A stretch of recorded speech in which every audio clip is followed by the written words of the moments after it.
Hola, soy la profesora Silvia Moreno de la Facultad de Ciencias Económicas y Sociales de la Universidad de los Andes. Durante este video voy a explicar para ustedes la Constitución Política de Venezuela. Hablar del derecho constitucional por su propia naturaleza constituye un hecho o fenómeno de doble importancia. Por una parte, el derecho constitucional tiene un carácter científico teórico y por la otra es práctico, y ambos son concomitantes y no excluyentes.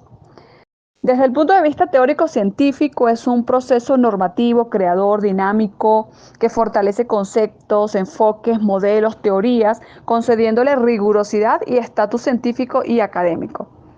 Y desde el punto de vista práctico, el derecho constitucional nos refiere a esa dimensión real, cotidiana y práctica. Es un medio de fortalecimiento de la cultura jurídica de quienes detentan el poder y un instrumento de consolidación del Estado de Derecho y de la cultura democrática. El área de derecho que se encarga de estudiar el derecho constitucional es el derecho público interno. Es quien va a estudiar la organización fundamental del Estado, determinando sus órganos primordiales y señalando las limitaciones de los poderes públicos o de los poderes sociales o individuales. Esto es lo que nos dice el profesor Humberto Larroche. Y de esta definición descriptiva podemos abordar lo siguiente. En primer lugar, que es una disciplina jurídica ubicada en el derecho público interno, que estudia al Estado, su organización, las relaciones y competencia con sus órganos. Y en tercer lugar, tenemos que analiza las garantías individuales. Entonces, la Constitución es consustancial al Estado y su organización jurídica. Alude pues al marco normativo de la nación. Por su parte, también Reinaldo Chalbaud Serpa define el derecho constitucional como la disciplina del derecho público que le corresponde el estudio de las instituciones políticas fundamentales desde un ángulo o perspectiva jurídica. Entonces, en esta definición, que también es muy elemental, encontramos que el derecho constitucional es una disciplina, porque tiene rigurosidad, objeto, método. El área es el derecho público y la relación del Estado-ciudadano. El objeto fin viene a ser ese estudio o análisis de las instituciones políticas y el ángulo o enfoque es esa perspectiva jurídica. La Constitución como tal es la ley fundamental de un Estado, la cual fija los límites y define las relaciones entre los poderes del Estado, el ejecutivo, legislativo, judicial, ciudadano y electoral, y le garantiza al pueblo ciertos derechos. La Constitución Nacional tiene un doble carácter, un elemento formal y uno material. Esto nos lo refiere Hans Kelsen cuando alude a la Constitución, dice que es un marco normativo, político y social que regula los poderes y establece normas y derechos, atribuciones y obligaciones. Hans Kelsen dice que la Constitución presenta entonces un doble sentido, uno formal y uno material. El formal es el documento solemne, su papel rector, su inmutabilidad y permanencia.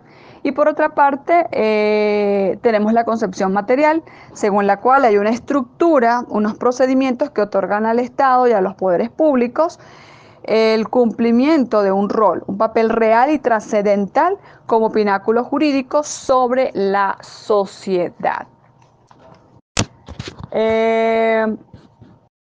La Constitución también podemos decir que es un texto codificado de carácter jurídico político, surgido de un poder constituyente.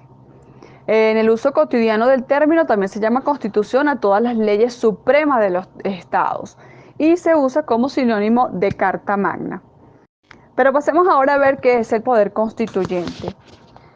El poder constituyente es la potestad suprema y capacidad que tiene el pueblo como soberano por sí mismo mediante sus representantes para organizar el poder político y naturalmente crear o modificar la Constitución. Entonces, el poder constituyente puede ser originario y derivado. El poder constituyente, la soberanía la ejerce el pueblo en forma indirecta cuando elige sus representantes ante el Congreso o Asamblea Nacional. Son estos quienes se van a encargar entonces de redactar la Constitución, entendiendo el poder constituyente como un poder creador, reformador, modificador de una Constitución o creando un nuevo orden jurídico y político. Entonces, el poder constituyente decimos que es originario, ilimitado y puede ser derivado cuando es limitado. En el poder originario es quien crea inicialmente la Constitución Nacional, se ejerce para conformar esa primera Constitución.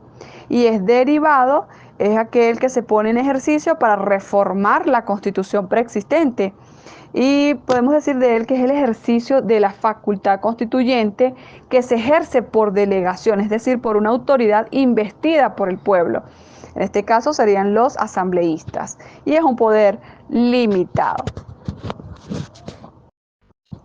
El poder constituido.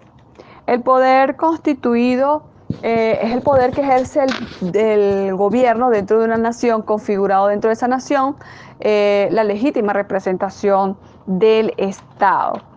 El poder es legítimo cuando es elegido por el pueblo y tiene unas características. Es un poder derivado de la Constitución, es un poder creado por el poder constituyente, es un poder limitado porque no puede actuar más allá de su competencia y es un poder creado para gobernar.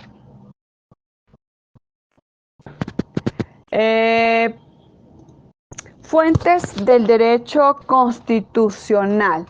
Entonces, decimos que las fuentes del derecho constitucional vienen a ser aquellos medios a través de los cuales se nutre el constituyente de manera constante y permanente.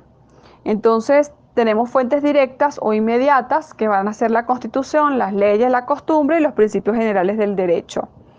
Y fuentes indirectas, jurisprudencia, doctrina y el derecho comparado. Dentro de los principios generales del derecho vamos a encontrar también la analogía. Todas son fuentes que enriquecen el derecho constitucional. Clases de constitución: formales, materiales, rígidas, flexibles, pétreas, otorgadas, pactadas y las impuestas.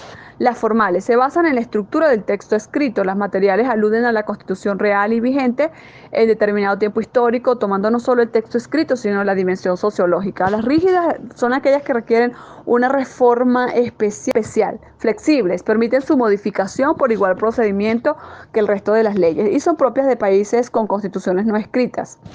Las pétreas no permiten reformas. Estas últimas tienen un valor histórico, como pudo ser el Código Hammurabi. Otorgadas, las primeras son concedidas por el Estado absolutista, quien fija unilateralmente los derechos y su propia actuación. Hay constituciones pactadas que surgen de un acuerdo basado en el pacto social entre gobernantes y gobernados, aunque es una situación de desventaja para los segundos.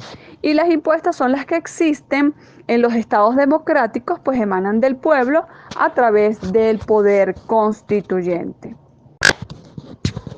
Partes de la Constitución. Toda Constitución tiene 4 partes: preámbulo, dogmática, la parte orgánica y las disposiciones transitorias. En el preámbulo está referido a la parte introductoria, los principios, propósito y esencia de la Constitución, en función de un pueblo, unos valores que por lo general lo encabezan. El preámbulo es un prólogo, una introducción que contiene los fines y objetivos acerca de los que ella se propone. Según Ricardo Cambelas, la Constitución tiene un preámbulo, un importante factor de cohesión, pues recoge sintéticamente postulados doctrinarios, principios, valores que desarrollan su articulado como lex superior. En la parte dogmática se refiere al conjunto de normas básicas y fundamentales de los derechos humanos y demás. La parte dogmática, en opinión del autor Juan Carlos Fernández, sienta los principios fundamentales que regulan la limitación del poder público ante la esfera privada del ciudadano, estando integrada pues por normas y principios donde encontramos el reconocimiento de las libertades y los derechos de los hombres y de los grupos sociales. Y esto es lo que se conoce como Estado de Derecho. Luego tenemos la parte orgánica, que corresponde al articulado que establece las bases de la organización del poder público, el funcionamiento de sus órganos, cuestión que implica la división de poderes, sus atribuciones y diversos entes y competencias. Luego encontramos las disposiciones transitorias. Corresponde a la parte final de los textos constitucionales. Generalmente son disposiciones transitorias como su propio nombre lo indica, porque son normas temporales y programáticas que se imponen a los órganos del poder para que en un lapso de tiempo prudencial o temporal legislen sobre ciertas materias o procedimientos. La Constitución de la República Bolivariana de Venezuela está compuesta por 350 artículos. También hallamos acá un preámbulo y disposiciones derogatorias, transitorias y finales.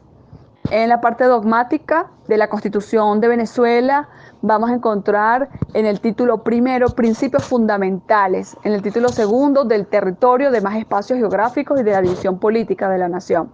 Capítulo 1 del territorio y demás espacios geográficos. Capítulo 2 de la división política. Título 3 de los deberes, derechos y garantías. En la parte orgánica tenemos el título 4 del poder público, título 5 de la organización del poder público nacional, del título 6 del sistema socioeconómico, en el título 7 de la seguridad de la nación, título 8 de la protección de esta constitución, título 9 de la reforma constitucional. Luego vamos a encontrar las disposiciones finales y que dentro de nuestra constitución ha habido una enmienda constitucional en los artículos 1 y 2. Entonces, hablemos un poco acerca de lo que es una enmienda constitucional para su mayor comprensión. ¿Qué es una enmienda constitucional? La enmienda constitucional está regulada en el artículo 340 de la Constitución de la República Bolivariana de Venezuela. La enmienda tiene por objeto la adición o modificación de uno o varios artículos de la Constitución sin alterar su estructura fundamental y además se tramita del modo señalado en el artículo 341 de la Constitución. Enmienda constitucional que presentó nuestra actual Carta Magna se refiere al reformatorio de una enmienda constitucional que trató de un evento comicial que se llevó a cabo el 15 de febrero del año 2009 para aprobar o rechazar la postulación de cualquier cargo de elección popular de manera continua, y estaba esa enmienda referida a los artículos 160, 162, 174, 192 y 230 de la Constitución Nacional.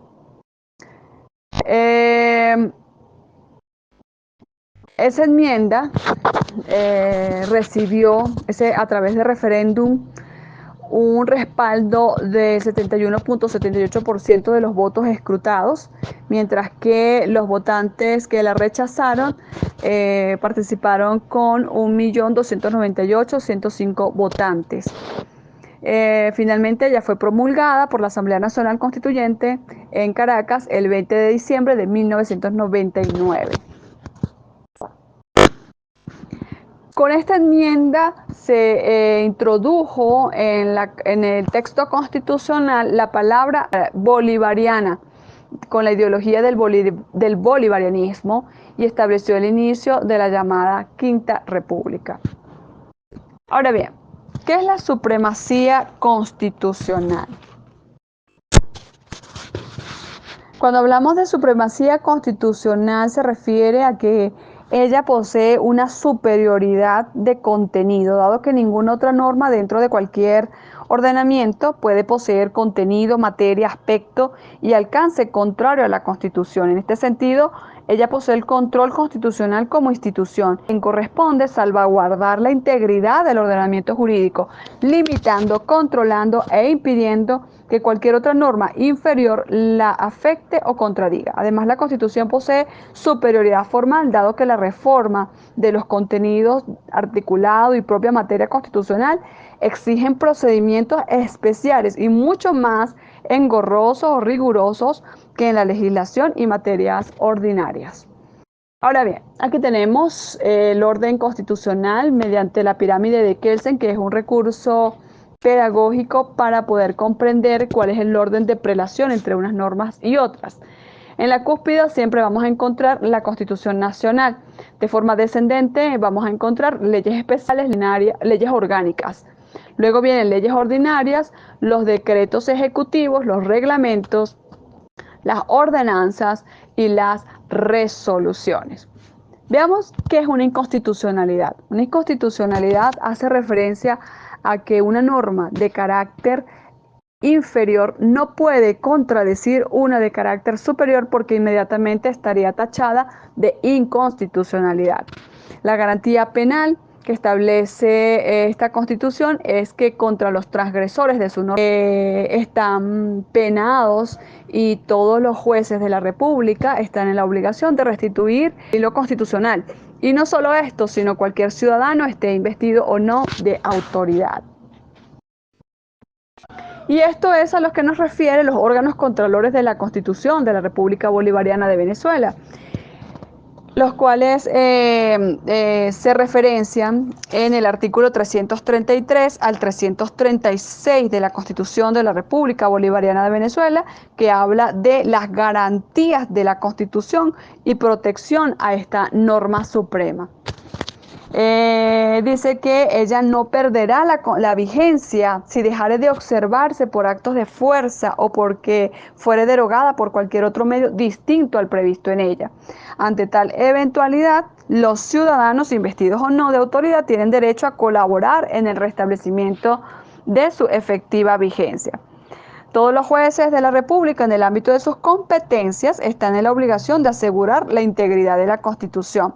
Y el Tribunal Supremo de Justicia es a quien le corresponde garantizar la supremacía y efectividad de las normas y principios constitucionales. Y es como máximo y último intérprete de la Constitución y debe velar por su uniforme interpretación y aplicación a nivel nacional. Igualmente, el artículo 20 del Código de Procedimiento Civil dice que cuando la ley vigente cuya disposición se pide colidiere con alguna disposición constitucional, los jueces aplicarán esta con preferencia.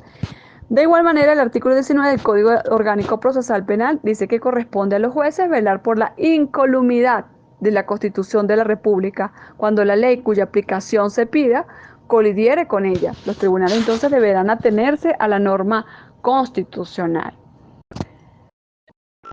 Bueno, hasta aquí mi presentación. Muchas gracias por su atención.